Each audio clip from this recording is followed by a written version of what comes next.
Come on, girls. Jimmy vaguely seems to have lived the classic Wisconsin farm story. We're definitely born into this, yeah. His ancestors came from Switzerland and settled just south of New Glarus. Our family homesteaded this in 1854, I believe.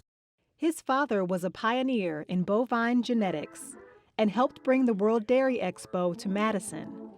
He studied dairy science at the University of Wisconsin. But something happened on the way to Jimmy becoming a fifth-generation dairy farmer. About my junior year, I started thinking, I'm not quite feeling this like I should. What he was feeling was the blues. Hey everyone, welcome. We're gonna have a lot of fun. It turns out Jimmy had the classic musician's childhood too. Our whole family's always been musical. My mom and dad met. My dad was playing in a polka band, playing trumpet, and they met at a show. Hey, give me some low end. Like most young struggling musicians, Jimmy was at a crossroads. Music was always one of the most important things in my life. It always was. But making a living is as important too. And they made me an offer to come home and help out, and again, I reluctantly did it. But unlike most farmers, Jimmy has some flexibility in his schedule. And there we go. With his brother running the genetic side of the farm, No, another breakdown. Jimmy could focus on crops and equipment. If it ain't broke, it ain't ours. That's our motto. And keep playing music on nights and weekends. When I take off to go on gigs, the guys are like, "Oh, you're going to screw around while we're here working," Well, playing gigs is no vacation either. 10 years of go play gigs, come home, change, go out to the barn and do chores just like my father did.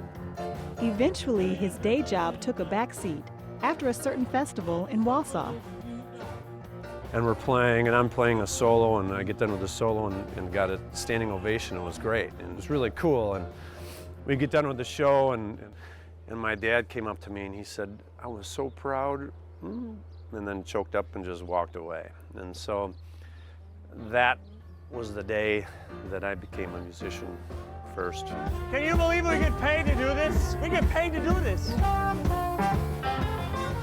Jimmy's band has had quite a bit of success since then. That is pretty cool. When it comes together, and it comes together more and more and more the more we play together. So that's fun. Come on. But the cows keep him well grounded. Come on. They don't know any different. You're late. Feed me. The farm has a heavy influence on his music.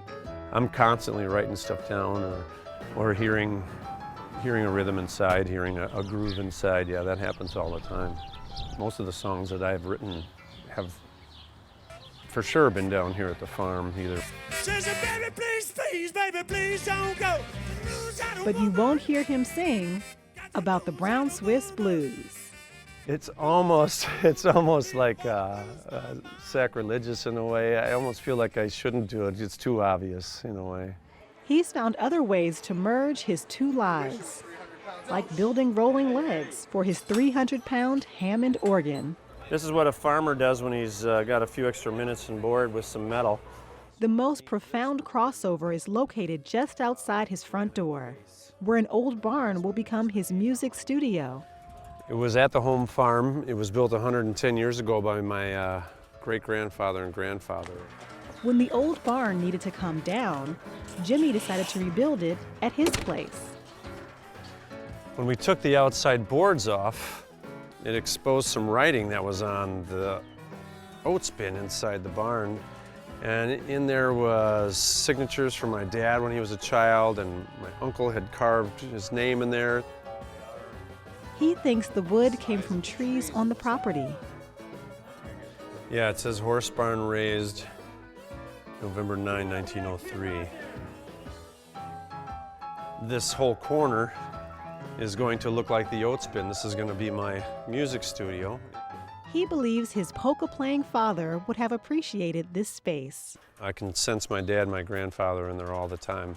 I'll have to show you my little project I have going on back there. Jimmy's life is still a classic farm story, just now with a bluesy soundtrack.